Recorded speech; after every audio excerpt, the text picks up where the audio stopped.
Hello শিক্ষার্থী বন্ধুরা, তোমাদের সকলকে স্বাগত জানাই আমার ইউটিউব চ্যানেল লেটস টিচে। আজকে আমরা অতি গুরুত্বপূর্ণ একটি বিষয় নিয়ে আলোচনা করব, সেটি হলো দ্বিতীয় পর্যায়ক্রমিক মূল্যায়নপত্র 2025 চতুর্থ শ্রেণীদের স্বাস্থ্য শারীরশিক্ষা ও কলা শিক্ষা বিষয়টিকে নিয়ে। এই প্রশ্নগুলো খুব খুব গুরুত্বপূর্ণ প্রশ্ন এবং 100% কমনযোগ্য প্রশ্ন, কারণ এই প্রশ্নগুলো আমরা বিগত বছরের পর্ষদ থেকে নেওয়া নমুনা প্রশ্ন থেকে নিয়েছি। এই প্রশ্নগুলো অবশ্যই তোমাদের এখন বেশি বেশি করে লিখে লিখে প্র্যাকটিস করতে হবে। তো তোমাদের খুব শীঘ্রই অর্থাৎ আগস্টের ফার্স্ট উইকে কিন্তু পরীক্ষা শুরু হতে চলেছে, তাই অতি অবশ্যই তোমাদের ভিডিওটিকে শেষ পর্যন্ত দেখতে হবে। যদি ভিডিওটি ভালো লাগে অবশ্যই চ্যানেলটিকে সাবস্ক্রাইব করো, ভিডিওটিকে লাইক করো।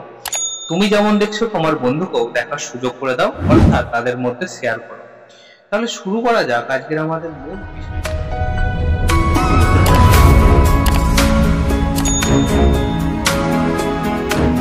এবছর যে তোমাদের পরীক্ষার্থী হবে সেখানে পূর্ণমান কত 20 এবং সময় হচ্ছে 40 মিনিট। এখানটায় তোমাদের নিজেদের নাম অর্থাৎ পরীক্ষার্থীর নামটা লিখে দেবে, বিদ্যালয়ের নাম লিখবে এবং ক্রমিক সংখ্যা অর্থাৎ রোল নম্বরটা লিখবে। ঠিক আছে, চলো একের দাগের প্রশ্নটা কি বলছে দেখো। বলছে পাশের বক্সে ঠিক অথবা ভুল লেখো। কয়েকটা বলছে প্লাস্টিকের ক্যারি ব্যাগ সম্পূর্ণ নিষিদ্ধ করা দরকার। প্লাস্টিকের ক্যারি ব্যাগ সম্পূর্ণ নিষিদ্ধ করা দরকার, তাহলে এটা ঠিক না ভুল? অবশ্যই এটা ঠিক, তাহলে আমরা এখানে ঠিক লিখে দেবো, অবশ্যই ঠিক আছে। পরে বলছে বাল্য বিবাহ একটি ক্ষতিকর ও বেআইনি প্রথা। বাল্য বিবাহ মানে কি? আগেকার দিনে নিয়ম ছিল যে অল্প বয়সে মেয়েদেরকে বেশি বয়সের মানুষদের সাথে বিয়ে দিত, তো অবশ্যই এটা বেআইনি ও ক্ষতিকর, তাহলে এটা অবশ্যই ঠিক কথা, তাহলে এখানেও আমরা ঠিক লিখে দেবো। পরের প্রশ্ন দেখো, বলছে শিশু সংসদে 4 মন্ত্রী আছে। শিশু সংসদে কিন্তু 4 জন মন্ত্রী নেই, প্রধানমন্ত্রী ছাড়াও আরো কিন্তু 5 জন আছে। ঠিক আছে, তাহলে আমরা এটা কি লিখবো? এটা হচ্ছে ভুল কথা, তাহলে আমরা এখানে বয়স্য ল লিখে দেব। কন্যাশ্রী একটি বেসরকারি প্রকল্প না, কন্যাশ্রী হলো একটি কি? কন্যাশ্রী একটি সরকারি প্রকল্প, সরকারি একটি প্রকল্প, তাহলে এটাও কি হবে? এটা হবে ভুল কথা। ঠিক আছে, চলো পরে প্রশ্ন দেখি। দুয়ের দাগের প্রশ্ন দেখো, বলছে তীর চিহ্নের সাহায্যে ক স্তম্ভের সাথে খ স্তম্ভ মেলাও। প্রথমে ক স্তম্ভে কি কি আছে? ক স্তম্ভে আছে প্রাকৃতিক বিপর্যয়, যোগাসন, লোকক্রিয়া, নির্মল বিদ্যালয়। খ স্তম্ভে আছে দাঁড়িয়া বান্ধা, পরিচ্ছন্নতার অভ্যাস, বন্যা এবং অর্ধচন্দ্রাসন। তাহলে প্রথমে দেখো আছে প্রাকৃতিক বিপর্যয়, তাহলে প্রাকৃতিক বিপর্যয়ের সাথে কার হবে? বন্যা, তাহলে বন্যা আমরা মিলিয়ে দেবো। যোগাসন, যোগাসন কি হবে? অর্ধ চন্দ্রাসনের সাথে মিল। লোকক্রিয়া, একটি লোকক্রিয়া কোনটা? দাঁড়িয়া বান্ধা। নির্মল বিদ্যালয় কি হবে? পরিচ্ছন্নতার অভ্যাস। তাহলে আমরা দুয়ের দাগে কস্তম্ভ এবং খস্তম্ভ মিলিয়ে নিলাম। তিনের দাগের বলছে দেখো নিচের প্রশ্নগুলির শূন্যস্থান পূরণ করো। কয়ে দেখো বলছে শিশু সংসদে প্রধানমন্ত্রীর নাম কি? শিশু সংসদের যে প্রধানমন্ত্রী হয় তাকে প্রধানমন্ত্রী বলা হয়, তাহলে আমরা এখানে লিখে দেবো কি? প্রধানমন্ত্রী। পরে দেখো বলছে জলে কোনো ড্যাশ থাকে না। জলে কি থাকে না? জলে কোনো স্বাদ থাকে না, তাহলে দন্তেশ্ব বয়াকার ত, আমরা স্বাদ লিখে দেবো। বলছে শৌচাগার ব্যবহারের পর ড্যাশ দিয়ে হাত ধুতে হবে। শৌচাগার ব্যবহারের পর আমাদের কি দিয়ে হাত ধুতে হবে? সাবান দিয়ে, আমরা এখানে সাবান লিখবো। মেধাধিক্য একটি ড্যাশ সমস্যা। মেধাধিক্য হচ্ছে একটি অতি পুষ্টিজনিত সমস্যা, অতি পুষ্টিজনিত সমস্যা মানে অতিরিক্ত যদি আমরা পুষ্টি খাই কিন্তু দিন দিন মোটা হতে থাকবে। ঠিক আছে, চল পরে প্রশ্ন দেখি। 4 নম্বরের প্রশ্ন দেখো কি বলা হচ্ছে। 4 নম্বরের প্রশ্নে বলা হচ্ছে কবাডি খেলায় দুটি আক্রমণাত্মক কৌশলের নাম, মানে দুটো আক্রমণ কৌশল। তাহলে একটা কি? একটাকে বলা হয় টো টাচ, ঠিক আছে, টো টাচ। আর 2 নম্বরটাকে কি বলা হয়?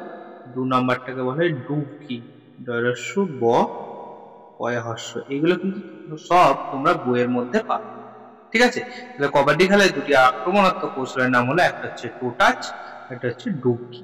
চলো পরে দেখো কয়েকটা বলা হচ্ছে শিশু সংসদে স্বাস্থ্য মন্ত্রীর কাজ কি, মানে যিনি স্বাস্থ্য নিয়ে পর্যালোচনা করেন, তার কাজ কি? প্রথম হচ্ছে স্কুলের স্বাস্থ্য পরিষ্কার পরিচ্ছন্ন রাখা, মানে স্কুলটাকে পরিষ্কার পরিচ্ছন্ন রাখতে হবে, ঠিক আছে, পরিষ্কার পরিচ্ছন্ন। আর কি? আর মিড ডে মিলের কি করতে হবে? গুণাগুণ পরীক্ষা করা, তাকে দেখতে হবে যে মিড ডে মিল কেমন চলছে, ঠিক আছে, মিড ডে মিলের গুণাগুণ দেখা। তোমরা এগুলো সবই জানো, কারণ তোমাদের স্কুলে বিভিন্ন মন্ত্রীর ভাগ আছে, ঠিক আছে। চলো পরের প্রশ্ন দেখো কি বলা হয়। পরের প্রশ্ন দেখো বলা হচ্ছে শিশু সংসদে খাদ্য মন্ত্রীর কাজ কি। আমরা খাদ্য থেকেই বুঝতে পারছি ইনি হচ্ছে খাদ্য বা খাবারের সাথে যুক্ত। তাহলে যে খাদ্যমন্ত্রী হবে তাকে কি কি কাজ করতে হবে? প্রথম হচ্ছে মিড ডে মিল ঠিক বিতরণ করা হচ্ছে কিনা, ঠিক বিতরণ হচ্ছে কিনা, মিড ডে মিল ঠিকঠাক বিতরণ দেওয়া হচ্ছে কিনা। আর কি? 2 নম্বর, খাবার অপচয় কি করা? রোধ করা। কারণ তোমাদের মধ্যে অনেকে আছে যে খাবার নিচ্ছে বেশি পরিমাণে কিন্তু খাচ্ছে না, সে কি করছে? অন্য কোথাও ফেলে দিচ্ছে বা পুকুরে ফেলছে বা নষ্ট করছে। এই নষ্ট করা চলবে না, এটাও কিন্তু প্রধান খাদ্যমন্ত্রীর একটা কাজ, সেদিকে লক্ষ্য রাখা, ঠিক আছে। চলো পরের প্রশ্ন ঘরেরটা দেখো, বলছে পুষ্টির অভাবে এমন দুটি রোগের নাম বলো। তাহলে পুষ্টির অভাবে প্রথমে আমরা কি লিখবো? রাতকানা, ঠিক আছে। এই যে রাতকানা রোগ হয়, রাতকানা রোগ কিসের জন্য হয়?